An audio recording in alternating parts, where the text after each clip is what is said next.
तो सबसे पहले मैं आपको बता दूं, किसी भी कंट्री का बैंकिंग सिस्टम राइट दो तरीके से चलता है। एक तरफ आते हैं कमर्शियल बैंक्स, एक तरफ तो आते हैं कमर्शियल बैंक्स राइट।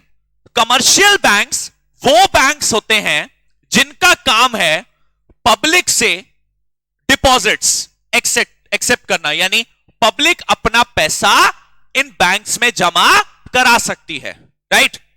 और दूसरा काम है इन बैंक्स का कि जो पब्लिक ने पैसा जमा कराया उसमें से थोड़ा बहुत अपने पास रख के बाकी लोन दे देना राइट।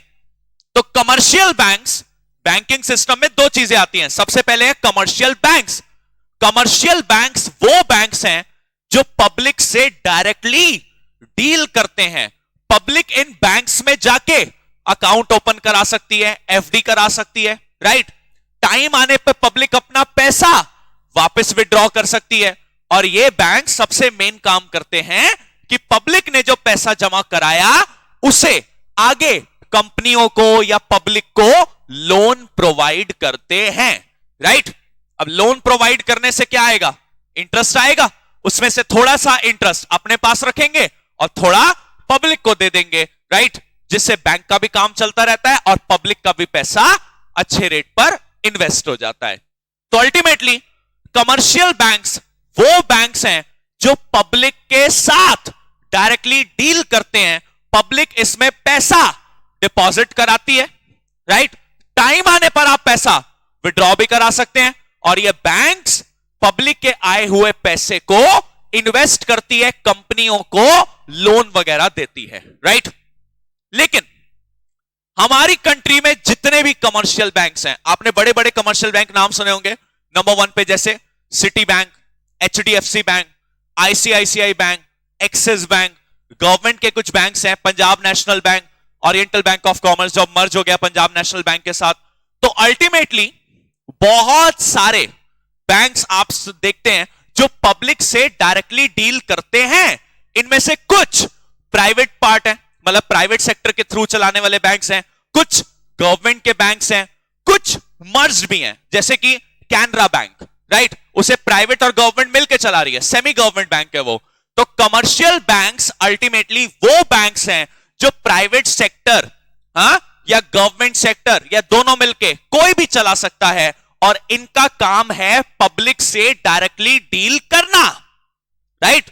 कमर्शियल बैंक्स का काम है पब्लिक से डायरेक्टली डील करना, पब्लिक का पैसा डिपॉजिट करना, टाइम आने पर पैसा वापस कर देना और पब्लिक के आए हुए पैसे को आगे लोन देकर इन्वेस्ट करके अच्छा रिटर्न कमाना। यह है कमर्शियल बैंक्स राइट।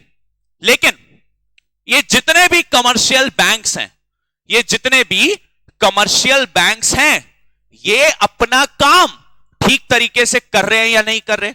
कोई फ्रॉड तो नहीं कर रहे, या ऐसा तो नहीं है कि लोन देकर इंटरेस्ट ज्यादा आया लेकिन पब्लिक को कम दिया या पब्लिक को महंगे रेट पर लोन दे दिया। ये जितने भी कमर्शियल बैंक्स हैं, इनकी हर एक एक्टिविटी पे नजर रखने का काम जो करेगा उसे हम कहते हैं central bank right. Commercial banks की हर एक एक्टिविटी पर नजर रखने का काम जो करेगा उसको हम कहते हैं सेंट्रल बैंक राइट।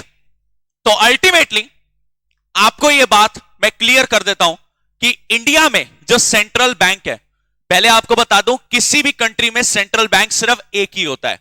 इंडिया के सेंट्रल बैंक का नाम है RBI, reserve bank of India right.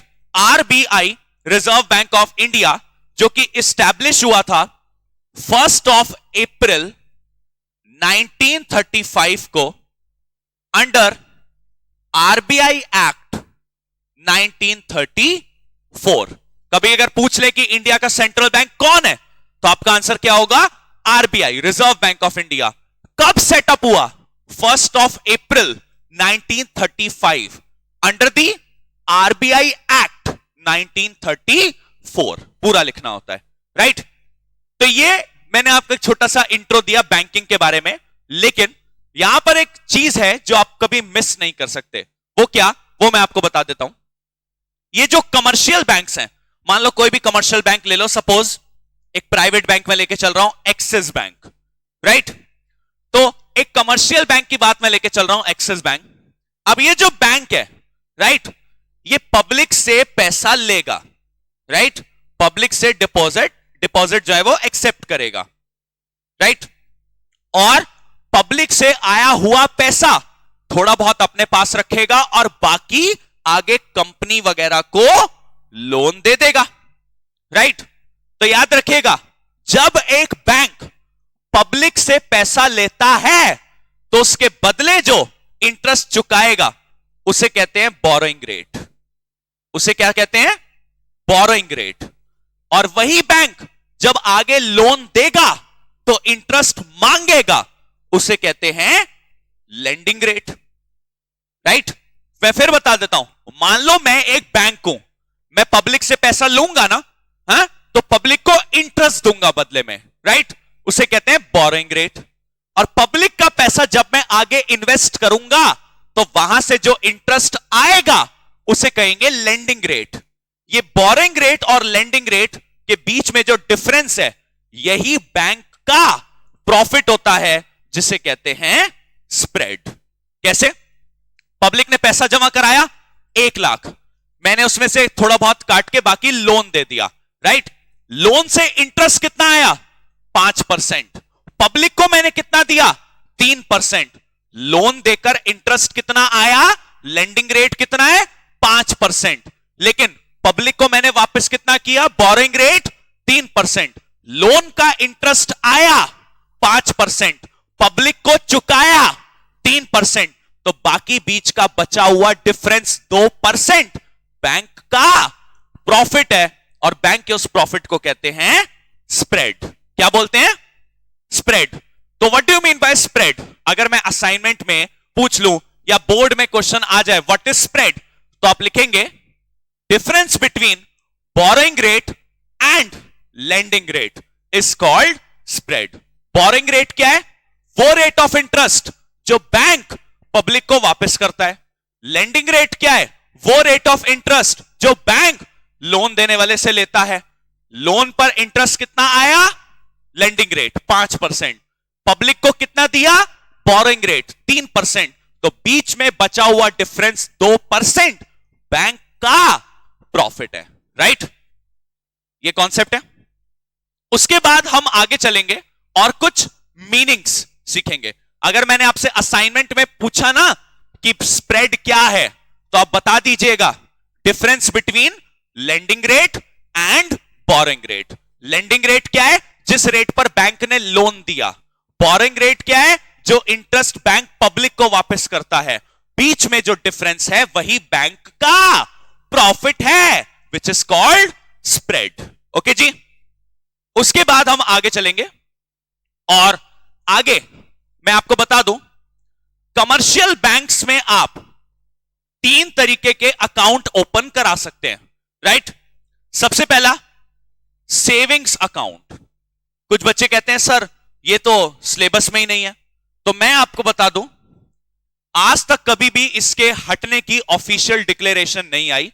जबकि कुछ जब बोला जाता था कि ये टॉपिक हट गया, तब भी बोर्ड में इसका 1 मार्क का क्वेश्चन आया था। ओके, तो कमर्शियल बैंक्स के अंदर आप 3 तरीके के अकाउंट खुलवा सकते हैं। वैसे 4 तरीके के अकाउंट होते हैं, लेकिन हमारे सिलेबस में 3 है। पहला सेविंग्स अकाउंट, दूसरा है करंट अकाउंट जिसका नाम होता है डिमांड डिपॉजिट्स, और लास्ट में फिक्स्ड या फिर टाइम डिपॉजिट्स जिसको आप एफडी के नाम से भी जानते हो। ओके, बहुत आसान है ये। सेविंग अकाउंट, इसे कौन ओपन करा सकता है? कोई भी, लेकिन वो बंदा हाउस होल्ड होना चाहिए। अगर आप अपनी इनकम का कुछ पार्ट सेव कर रहे हैं तो घर में सेव करके क्या करोगे? बैंक में सेविंग अकाउंट खुलवा लो। घर में पड़ा रहेगा पैसा तो उतना ही रहेगा, बैंक में सेविंग अकाउंट में पैसा डलवा लो, राइट। बैंक में सेविंग अकाउंट में पैसा डलवा लो, हर साल हर महीने या क्वार्टरली बेसिस पर इंटरेस्ट आता रहेगा, राइट।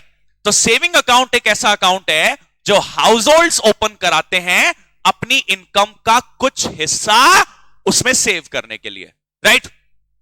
इसमें आप पैसा डिपॉजिट करा सकते हो और पैसा विड्रॉ भी कर सकते हो, लेकिन कुछ लिमिट के साथ। मतलब लिमिट दी जाएगी कि आप कैश में इतना ही डिपॉजिट करा सकते हो या इतनी बार ही विड्रॉ कर सकते हो। अगर आपने जितनी लिमिट है उससे ज्यादा कैश डिपॉजिट करा दिया या जितनी लिमिट है उससे ज्यादा विड्रॉ कर लिया तो आपको बैंक को कुछ चार्जेस पे करने पड़ेंगे, राइट। इसके ऊपर आपको इंटरेस्ट भी मिलता है जो कि 4 से 5% होता है पर एनम। ओके जी, यह था सेविंग अकाउंट के बारे में। दूसरा है करंट अकाउंट। करंट अकाउंट एक ऐसा अकाउंट है जिसे फर्म्स खोलती हैं, मतलब एक बिजनेसमैन, कोई भी बिजनेसमैन ये अकाउंट खोल सकता है करंट अकाउंट, क्योंकि इसका पर्पस होता है रेगुलर ट्रांजैक्शंस। यानी करंट अकाउंट में आप कितनी बार भी पैसा जमा कराओ, कितनी बार भी पैसा विड्रॉ करो, कोई लिमिट नहीं है। अगर मान लो एक दिन में मैंने हजार या 1200 रुपए करके मान लो मैंने 300 बार पैसा जमा करा दिया एक ही दिन में, क्या बैंक मुझसे कोई चार्जेस लेगा? नहीं। अगर वो पैसा करंट अकाउंट में मेरे जा रहा है, कितनी बार भी जमा कराओ, कितनी बार भी निकालो, कोई भी लिमिट नहीं है। बस बैंक आपको ये अकाउंट चलाने के लिए थोड़े बहुत आपसे चार्जेस मांगेगा और इंटरेस्ट इस पर कुछ नहीं मिलेगा। बैंक आपको इतनी बढ़िया फैसिलिटी दे रहा है कि कितनी बार भी जमा कराओ, कितनी बार भी निकालो, आपका पैसा सेफ रहेगा। इतनी फैसिलिटी है, लेकिन आपको इंटरेस्ट नहीं मिलेगा। करंट अकाउंट पर कभी भी इंटरेस्ट नहीं मिलता, याद रखना, ओके। और तीसरे नंबर पर है एफडी। अगर आप एक ही बार में लमसम अमाउंट, अगर आप एक ही बार में आप कुछ बड़ा अमाउंट एक इन्वेस्ट करना चाहते हैं, मान लो मेरे पास मान लो 10 लाख रुपए, ऐसे ही मजाक कर रहा हूं, मान लो 10 लाख रुपए ऐसे ही पड़ा हुआ है, किसी काम का नहीं है, तो मैंने क्या करा, बैंक में एफडी करा दी, मान लो 3 साल के लिए। यानी मैंने अपना पैसा 3 साल के लिए बैंक को दे दिया। अब 3 साल से पहले मैं वो पैसा मांग नहीं सकता, राइट। 3 साल से पहले मैं वो पैसा मांग नहीं सकता, और अगर मांगूंगा तो बहुत बड़ा नुकसान उठाना पड़ेगा, राइट। तो 3 साल के बाद सीधा आप वो पैसा विड्रॉ कर सकते हैं, राइट। इस पर आपको बहुत ही बेस्ट इंटरेस्ट मिलता है। 5 लाख रुपए मान लो आपने एफडी कराई 3 साल के लिए, तो आपको कम से कम 6-6.5 लाख रुपए इकट्ठा होकर इंटरेस्ट के साथ वापस मिलेगा आफ्टर 3 इयर्स, राइट। तो अल्टीमेटली एफडी क्या है, एक ऐसा अकाउंट जिसमें आप एक बार में पैसा जमा करा दिया, राइट, और इंटरेस्ट के साथ सीधा मैच्योरिटी पीरियड पर वापस मांग लिया। बीच में अगर लोगे तो नुकसान उठाना पड़ेगा। प्रिंसिपल अमाउंट तो पूरा मिल जाएगा, लेकिन इंटरेस्ट जितना सोचा था उससे बहुत बहुत कम मिलता है, ओके। बस एक बात और बता दूं तो यह भी क्लियर हो जाएगा। सेविंग अकाउंट में आपको चेक की फैसिलिटी मिलती है, आपको चेकबुक मिलती है, चेक डालकर आप पैसा निकाल सकते हो, किसी को पे भी कर सकते हो। करंट अकाउंट में भी आपको चेक की फैसिलिटी मिलती है, लेकिन एफडी में चेक की फैसिलिटी नहीं मिलेगी। सीधी सी बात है, आप चेक का करोगे क्या? चेक तब चाहिए होता है जब हम किसी को पेमेंट करनी हो, एफडी से आप पेमेंट नहीं कर सकते। चेक तब आपको चाहिए होता है जब आप अल्टीमेटली पैसा निकालना हो। एफडी में तो मैच्योरिटी से पहले पैसा निकाल नहीं सकते, और मैच्योरिटी में भी सीधा आपके सेविंग अकाउंट में वो क्रेडिट हो जाता है। तो एफडी वाले अकाउंट में चेकबुक आपको नहीं मिलती है, राइट। तो ये थे वो 3 तरीके के अकाउंट्स जो आप बैंक में ओपन करा सकते हैं। एक और भी होता है रिकरिंग डिपॉजिट, आरडी, बट वो हमारे सिलेबस में नहीं है। उसमें क्या होता है, मैच्योरिटी पे एक बार में पैसा निकलेगा, लेकिन जमा बार बार करा सकते हो। जैसे एफडी होती है ना, एक बार में जमा कराया, एक ही बार में निकाला इंटरेस्ट के साथ। आरडी होता है रिकरिंग डिपॉजिट, जमा हर महीने करा सकते हो, लेकिन निकाल एक ही बार सकते हो मैच्योरिटी पर, ठीक है जी, बट वो हमारे सिलेबस में नहीं है। उसके बाद अगर मैं आगे चलूं तो हमारे सामने आती हैं कुछ इंपॉर्टेंट टर्म्स। हमारे सामने आती हैं कुछ इंपॉर्टेंट टर्म्स। ध्यान दीजिएगा इन इंपॉर्टेंट टर्म्स को। 5 इंपॉर्टेंट टर्म्स मैं आपको बताने जा रहा हूं, ठीक है जी, ध्यान दीजिएगा। सबसे पहली टर्म मैं आपको बताऊंगा CRR और दूसरी टर्म मैं आपको बताऊंगा SLR। ओके जी, सबसे पहला है CRR, कैश रिजर्व रेशियो, और दूसरा है SLR, स्टैच्यूटरी लिक्विडिटी रेशियो। ध्यान दीजिएगा, दोनों को एक साथ बताऊंगा। आप जो पैसा बैंक में जमा कराते हैं उसे कहते हैं डिपॉजिट्स या फिर प्राइमरी डिपॉजिट्स। यह बात याद रखिएगा। आप यानी पब्लिक, आप पब्लिक है, मैं भी पब्लिक हूं, हम लोग बैंक में जो पैसा जमा कराते हैं उसको क्या बोलते हैं? डिपॉजिट्स या प्राइमरी डिपॉजिट्स। तो अगर हमने बैंक में मान लो 1 लाख रुपए जमा कराया तो क्या बैंक पूरा का पूरा 1 लाख लोन दे सकता है? नहीं, बिल्कुल भी नहीं। बैंक वो पूरा का पूरा पैसा लोन आगे नहीं दे सकता। हां, क्योंकि बैंक को पता है कल को इमरजेंसी आ गई, उसके लिए कुछ रखना पड़ेगा, या कल को क्लाइंट अपना पैसा वापस निकालने आ गया तो कहां से देंगे? तो बैंक में आपने जो पैसा जमा कराया यानी डिपॉजिट्स, मतलब प्राइमरी डिपॉजिट, बैंक वो पूरा पैसा आगे लोन नहीं दे सकता। बैंक को उसमें से 2 रिजर्व निकालने होंगे। पहला रिजर्व कैश रिजर्व रेशियो। यह रिजर्व बैंक को आरबीआई के पास रखवाना होता है, राइट। दूसरा रिजर्व है स्टैच्यूटरी लिक्विडिटी रेशियो। यह रिजर्व बैंक को अपने पास रखना होता है, राइट। पहला रिजर्व है CRR, कैश रिजर्व रेशियो। यह रिजर्व जो है बैंक रखवाता है आरबीआई के पास इमरजेंसी सिचुएशंस के लिए, राइट। दूसरा है SLR, statutory liquidity ratio, right. ये रिजर्व बैंक रखता है अपने पास ताकि क्लाइंट अगर पैसा निकालने आ गया तो कहां से देंगे? SLR में से देंगे, राइट। ये दोनों रिजर्व निकालने के बाद जो बचेगा उतना पैसा बैंक लोन की फॉर्म में दे सकता है, राइट। ये रिजर्व निकालने के बाद जो बचेगा उतना पैसा बैंक लोन की फॉर्म में दे सकता है, राइट।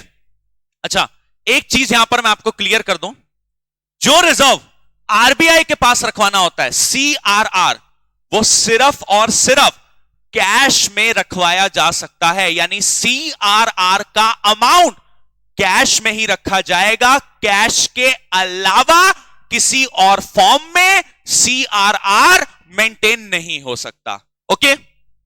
दूसरा है SLR, ये रिजर्व बैंक अपने पास रखता है, कैश में भी रख सकता है, गोल्ड में भी रख सकता है, किसी और सिक्योरिटीज के फॉर्म में भी रख सकता है, किसी भी फॉर्म में रख सकता है।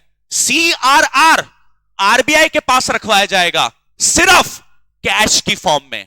SLR बैंक अपने पास रखेगा किसी भी फॉर्म में, कैश, गोल्ड, कोई सिक्योरिटी, किसी भी फॉर्म में रख सकता है, राइट।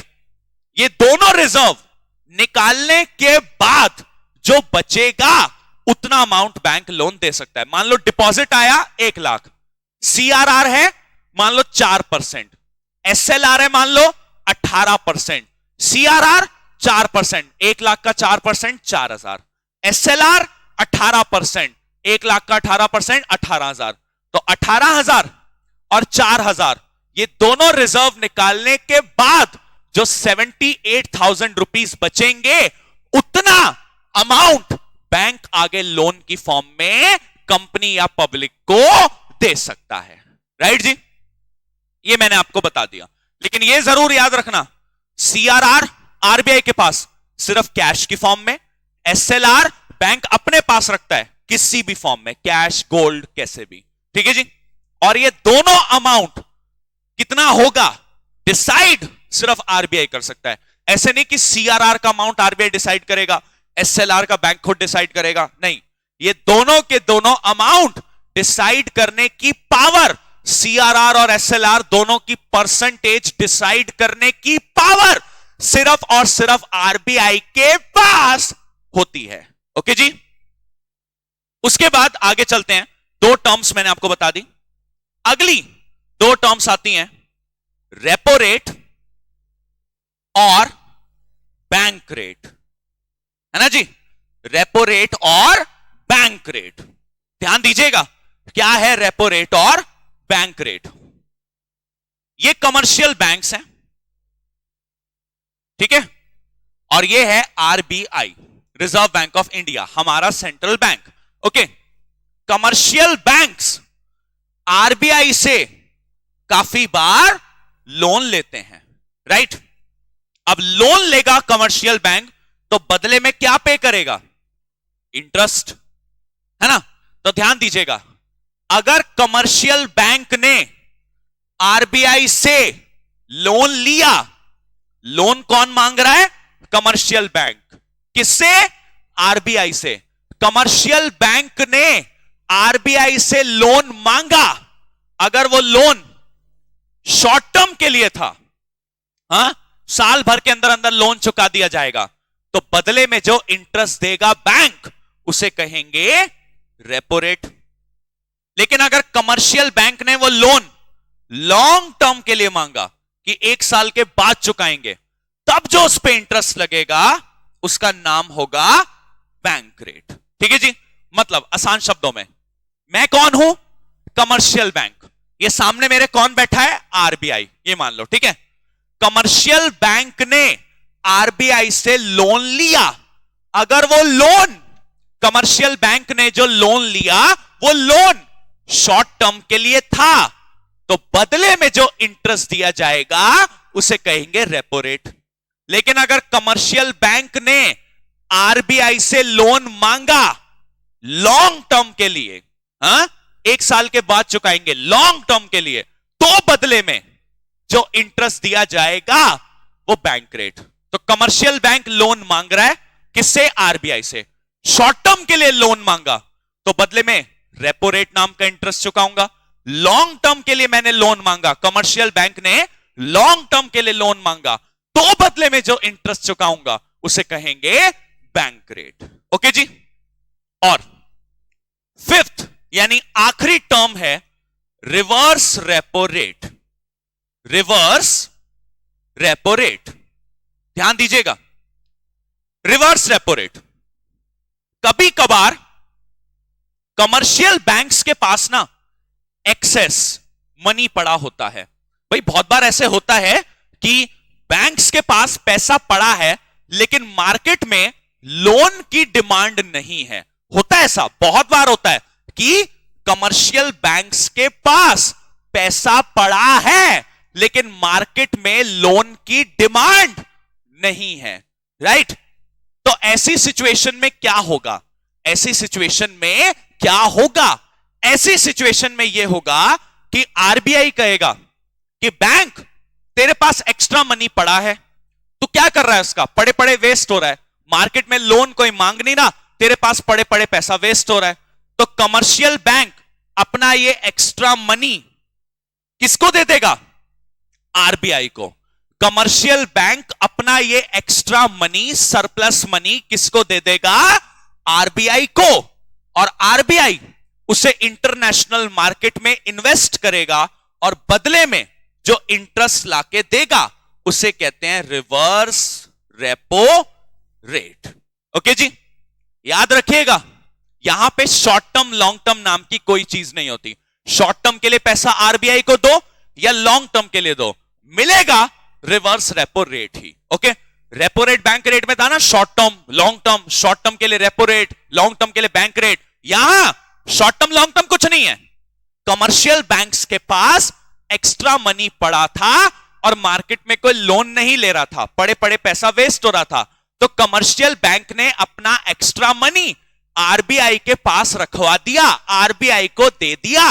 आरबीआई उस पैसे को इंटरनेशनल मार्केट में इन्वेस्ट करेगा और बदले में जो इंटरेस्ट लाके देगा उसे कहते हैं रिवर्स रेपो रेट। ठीक है जी।